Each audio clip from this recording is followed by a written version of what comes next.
more strain on the motor, more wattage you're using on standard motors, more stress, more strain. You're not getting the airflow that you thought you were going to get through there. Why are you doing this? You're having more noise, the blower's getting louder, the other vents are starting to whistle. Not worth it. Let the system run, let the system breathe. Real estate agents always go they go location, location, location. We say airflow, airflow, airflow. 90% of the problems come back to airflow.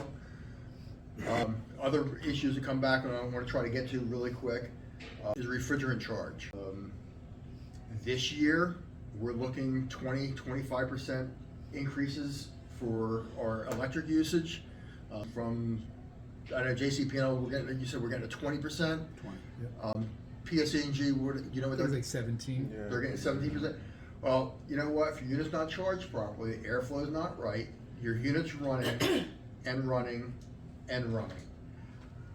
Have somebody, I don't care if it's me, you got a friend somewhere else, whatever. Get these units clean the outdoor condenser coils, make sure the unit is charged properly, make sure it's running properly. You're gonna save money in the long run. The unit's gonna last longer, it's not gonna have to work as hard. We're really not in the city here too much. Even in the cities, there's another problem with soot. But we get a lot of dust, dirt, and pollen packed into them air conditioning coils. We chemically treat them and clean them on out. You can't use a pressure washer.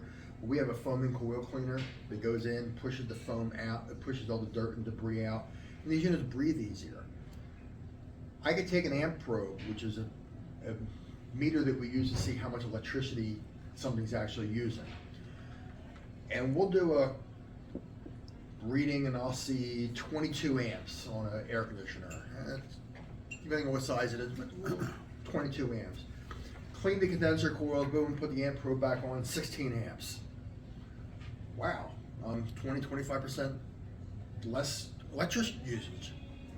Okay, over 3.5, 4 months of the summer when we're using that adds up. It's gonna add up even more these next couple of years.